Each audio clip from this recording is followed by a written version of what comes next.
नमस्कार. पूर्णब्रह्म चॅनलमध्ये आपलं स्वागत आहे. सध्या बाजारात गेल्यानंतर सगळीकडे आपल्याला अगदी लाल चुटूक गाजरं दिसत आहेत. मग अशा वेळेला गाजराचा हलवा बनवलाच पाहिजे. आता इतकी गाजरं आणल्यानंतर मग तो एकाच प्रकारचा कसा चालेल, तर आपण आज 2 वेगळ्या प्रकारचे गाजराचे हलवे बनवणार आहोत. अतिशय बेसिक सिंपल रेसिपी आहे.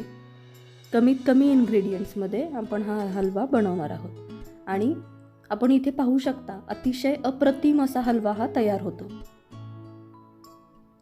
मी जसा सांगते आहे तसा जर आपण बनवला तर याच्यामध्ये काही चूक होत नाही आणि आपला हलवा जो आहे तो अगदी अप्रतिम चवीचा बनतो.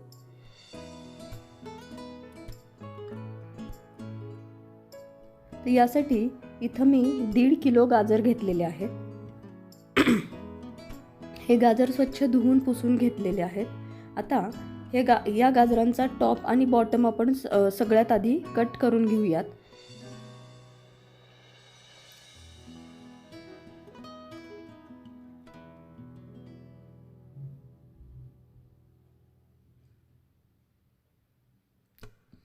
त्यानंतर आपल्याला याचं साल काढून घ्यायचं आहे. त्याच्या आधी आपण याचे छोटे छोटे पार्ट करूया जेणेकरून आपल्याला याचं साल काढणं इझी होईल. या प्रत्येक गाजराचं साल काढून घ्यायचं आहे आणि यातला अर्धे गाजर मी खिसून घेणार आहे आणि अर्धे गाजर हे कापून घेणार आहे. तर सगळ्यात आधी आपण जे अर्धे गाजर आहे ते खिसून घेऊया आणि हे 2 प्रकारचे हलवे जे आहे ते मी एकाच वेळेला करणार आहे. गाजर आपलं खिसून झालेलं आहे.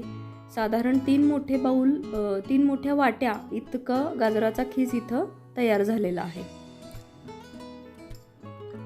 आणि उरलेलं जे अर्ध गाजर आहे ते मी या पद्धतीनं कापून घेतलेलं आहे. आता जे कापून घेतलेलं गाजर आहे त्याचा आपण हलवा बनवूया. एका कढईमध्ये मी 1 चमचाभर साजूक तूप घेतलेलं आहे.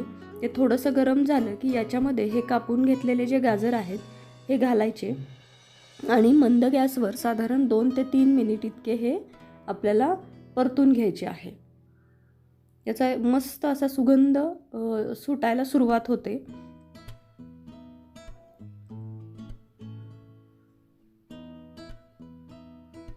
हे छान 2-3 मिनिटं परतून घ्यायचं आहे. थोडं किंचित गाजर सॉफ्ट व्हायला सुरुवात होते.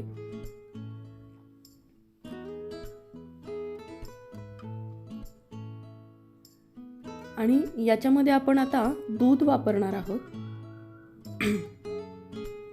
तर साधारण जितकं गाजर आहे त्याच्या 2 पट इतकं दूध आपल्याला घालता येईल. अगदी थोडंसं जास्तही वापरलं तरी चालेल कारण आपण याच्यात वेगळ्याने मावा वगैरे काही घालणार नाही आहोत. त्यामुळे दूध जितकं जास्त तितकं गाजराच्या हलव्याला चव चांगली येते कारण हे दूध आपण आटवणार आहोत. आता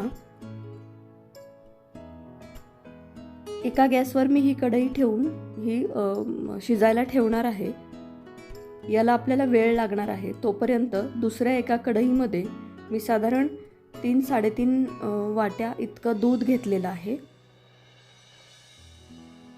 आपल्याला याच्यात जास्तही वापरता येईल. जितकं जास्त दूध असेल तितकं गाजराचा हलवा जो आहे तो अप्रतिम चवीचा बनतो.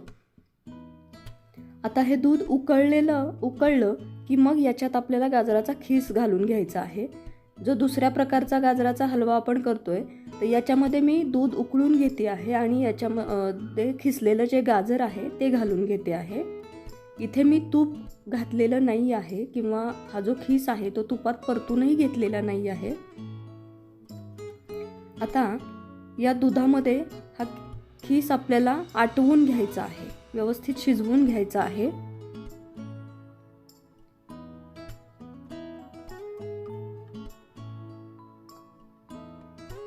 साधारण सुरुवातीला थोडासा गॅस मोठा असला तरी काही हरकत नाही आहे, पण नंतर गॅस मग आपल्याला थोडासा कमी ते मध्यम असा ठेवायचा आहे जेणेकरून आपला हलवा करपणार नाही.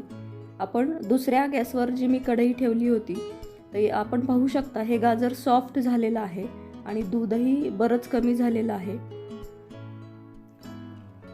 हे हलवत असताना किंवा तो गाजर शिजलं की गाजर आपोआप मॅश व्हायला सुरुवात होते. त्यासोबतच आपण हे पावभाजीचा जो मॅशर असतो त्यानं थोडासा मॅश करून घ्यायचं आणि बऱ्यापैकी आपला गाजराचा हलवा तयार शिजलेला आहे. आता इथं मी साधारण पाऊण वाटी इतकी साखर यामध्ये घालते आहे. सगळ्यात शेवटी आपण साखर घालणार आहे आणि मग हे छान परतून घ्यायचं आहे. साखर घातल्यानंतर आपला गाजराचा जो हलवा आहे त्याला चांगली चमक यायला सुरुवात होते. साखर घातल्यानंतर पुन्हा एकदा गाजराचा हलवा साखर वितळल्यामुळं थोडासा पातळ होतो, तो पुन्हा आटू द्यायचा व्यवस्थित आणि आटल्यानंतर आपला गाजराचा हलवा तयार झाला. हा जो शॉर्टकट पद्धतीनं बनवला होता तो गाजराचा हलवा आहे. हा थोडासा लवकर तयार होतो, साधारण 20 मिनिटामध्ये हा गाजराचा हलवा तयार झालेला आहे. आता एक हलवा तयार झाला आहे, मात्र दुसरा अजूनही सुरूच आहे. इथे दूध आटलेलं दिसतं आहे आपल्याला आणि गाजराचा हलवा गाजर आपलं छान शिजलेलं आहे असं जाणवतं आहे, शिजलेलं आहे ते. आता यामध्ये साधारण 1 वाटी इतकी साखर मी घातलेली आहे. हा पाट थोडासा जास्त होता, खीस थोडासा जास्त होता, त्यामुळे याच्यामध्ये मी साखर थोडीशी जास्त घातलेली आहे आणि ही साखर घालून आता हा हलवा आपल्याला व्यवस्थित परतून घ्यायचा आहे. आता मात्र आपल्याला हलवा सतत परतावा लागणार, कारण तो खाली लागू नये, कढईला लागू नये, त्यामुळे हा परतून घ्यायचा. आणि साखर आटली की यामध्ये इलायची पावडर घालून पुन्हा परतायचं आणि आपला गाजराचा हलवा तयार झाला. यासाठी साधारण 35 ते 40 मिनटं लागलेली आहेत. दोनही हलवे चवीला अतिशय अप्रतिम असे झालेले आहेत. यामध्ये मी तूप घातलेलं नाही आहे, वरूनच गार्निश करते. आपल्याला हवं तर तुपामध्ये भाजून ड्रायफ्रूट्स आपल्याला यामध्ये ॲड करता येतील, पण असाही गाजराचा हलवा अतिशय अप्रतिम असा लागतो. निश्चित तुम्ही नक्की करून बघा आणि कसा वाटतोय तो सांगा. थँक्यू.